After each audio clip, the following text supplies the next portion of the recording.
Welcome back to our YouTube channel. ಇವತ್ತು ಕರಳೆ ಸಾಂಬಾರು ಹೇಗೆ ಮಾಡೋದು ಅಂತ ನೋಡೋಣ. ತುಂಬ ಜನ ಗೊತ್ತಿರುತ್ತೆ ಅನಿಸುತ್ತೆ. ಕರಳೆ ನಮಗೆ ತುಂಬ ಅಂದರೆ ತುಂಬಾ ಒಳ್ಳೆಯದು.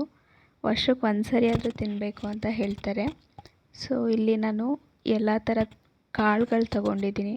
ಕಡಲೆಕಾಳು, ಹೆಸರುಕಾಳು, ಬೇಳೆ, ಅವರೆಕಾಳು ಆ್ಯಂಡ್ ಬೇಳೆ ಬಿಟ್ಟು ಇನ್ನೆಲ್ಲ ಕಾಳುಗಳನ್ನೂ ನಾನು ನೈಟ್ ಅಂದರೆ ಒಂದು 5 hours ನೆನೆಯೋಕ್ಕಿಟ್ಟು ಬೆಳಿಗ್ಗೆ ಅದನ್ನು ಕಡಲೆ ವಾಶ್ ಮಾಡಿಟ್ಕೊಂಡು ಎರಡನ್ನೂ ಜೊತೆಗೆ ಸೇರಿಸಿ ಅದಕ್ಕೆ ಸಾಕಾಗೋಷ್ಟು ನೀರು ಹಾಕ್ಕೊಂಡು ಅದನ್ನು ಒಂದು 2 ವಿಷಲ್ ಕೂಗಿಸ್ಬೇಕಾಗತ್ತೆ. ಆ್ಯಂಡ್ ನಿಮಗೆ ಗೊತ್ತಿರೋ ಹಾಗೆ ಕಡಲೆ ತುಂಬ ಒಳ್ಳೆಯದು ಅಂತ ಹೇಳ್ತಾರೆ. ಯಾಕೆಂದರೆ ಅದಕ್ಕೆ ಆಲ್ಮೋಸ್ಟ್ ಎಲ್ಲ ಥರ ತರಕಾರಿ, ಎಲ್ಲ ಥರ ಸೊಪ್ಪು ಎಲ್ಲ ಹಾಕಿ ಮಾಡೋದದು. ಆ್ಯಂಡ್ ತುಂಬ ಅಂದರೆ ತುಂಬ ಟೇಸ್ಟಾಗಿರುತ್ತೆ. ಒಂದು ಸರಿ ಟ್ರೈ ಮಾಡಿ ಹೇಗಿದೆ ಅಂತ ಹೇಳಿ.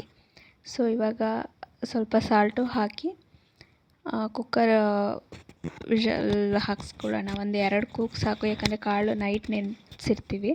ಸೊ ಹಾಗಾಗಿ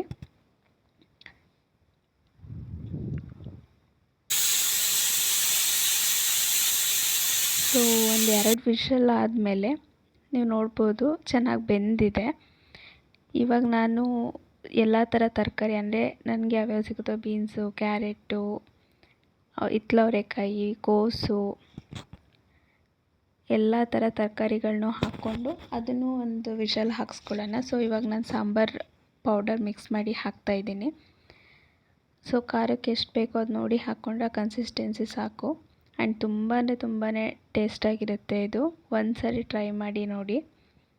ಸೊ ಇವಾಗ ಇದನ್ನು ಒಂದು ವಿಷಲ್ ಸಾಕು, ಯಾಕೆಂದರೆ ಆಲ್ರೆಡಿ ನಾವು ಕಾಳನ್ನ ಬೇಯಿಸಿಟ್ಕೊಂಡಿರ್ತೀವಲ್ಲ. ಸೊ ತರಕಾರಿ ಸ್ವಲ್ಪ ಬೇಯೋ ಥರ ಆದರೆ ಜೊತೆಗೆ ಆಲೂಗೆಡ್ಡೆ, ಬದನೆಕಾಯಿ, ಸೊ ನಿಮ್ಮ ಹತ್ರ ಯಾವ್ಯಾವ ತರಕಾರಿ ಇರುತ್ತೋ ಎಲ್ಲ ಥರ ತರಕಾರಿ ಹಾಕಿ, ಎಕ್ಸೆಪ್ಟ್ ಹಾಗಲಕಾಯಿ ಹಾಕಲ್ಲ, ಯಾಕಂದರೆ ಕಹಿ ಬರುತ್ತೆ ಅಂತ.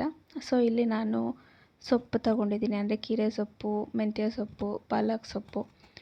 ಸೊ ಎಲ್ಲ ಥರ ಸೊಪ್ಪು ಹಾಕಿ ಮಿಕ್ಸ್ ಮಾಡಿಕೊಂಡು ಸಾಲ್ಟ್ ಏನಾದರೂ ಶಾರ್ಟೇಜ್ ಆಗಿದ್ದರೆ ಇನ್ನೊಂದು ಸ್ವಲ್ಪ ಸಾಲ್ಟ್ ಹಾಕಿ, ಸೊ ಲಾಸ್ಟಿಗೆ ಕಾಯಿ ತುರಿ ಹಾಕ್ಕೊಳ್ಳೋಣ. ಸೊ ಹಾಕ್ಕೊಂಡು ಮಿಕ್ಸ್ ಮಾಡಿದ್ರೆ ರೆಡಿಯಾಗಿರುತ್ತೆ. ಸೊ ಇದು ಎಷ್ಟಂದರೆ ನಿಮಗೆ ಎಷ್ಟು ತರಕಾರಿ, ಎಷ್ಟು ಸೊಪ್ಪು ಸಿಗುತ್ತೋ ಎಲ್ಲ ಥರ ಮಿಕ್ಸ್ ಮಾಡಿದ್ರು ತುಂಬ ಅಂದರೆ ತುಂಬ ಚೆನ್ನಾಗಿರುತ್ತೆ. ನೀವು ಬೇಕಿದ್ದರೆ ಕಾಯಿನ ರುಬ್ಬಿನೂ ಹಾಕ್ಕೊಬೋದು. ಸೊ ಇದಕ್ಕೆ ಮೇನ್ ಟೇಸ್ಟಿಂಗ್ ಅಂತಂದರೆ ಮಿಲ್ಕ್. ಇಫ್ ಇನ್ ಕೇಸ್ ನಿಮಗೆ ಮಿಲ್ಕ್ ಇಷ್ಟ ಇಲ್ಲ ಅಂದರೆ ಸ್ಕಿಪ್ ಮಾಡ್ಬೋದು. ಬಟ್ ಮಿಲ್ಕ್ ಹಾಕಿದ್ರೆ ಡಿಫ್ರೆಂಟ್ ಟೇಸ್ಟೇ ಕೊಡುತ್ತೆ ಇದು. ಒಂದು ಸರಿ ಟ್ರೈ ಮಾಡಿ. ಸೊ ನಮ್ಮ ಊರ ಕಡೆ ಅಂತೂ ಇದನ್ನು ತುಂಬ ಅಂದರೆ ತುಂಬ ಜಾಸ್ತಿ ಕ್ವಾಂಟಿಟಿಯಲ್ಲೇ ಮಾಡ್ತಾರೆ. ಸೊ ಇಲ್ಲಿ ಸಿಂಪಲ್ಲಾಗಿ ತೋರಿಸಿದ್ದೀನಿ. ನೀವು ಬೇಕಿದ್ರೆ ಇದನ್ನು ಮುದ್ದೆ ಜೊತೆ, ದೋಸೆ, ಚಪಾತಿ, ರೈಸ್ ಎಲ್ಲದ್ರ ಜೊತೆ ಟೇಸ್ಟ್ ಚೆನ್ನಾಗಿರುತ್ತೆ. Thank you for watching. Keep supporting.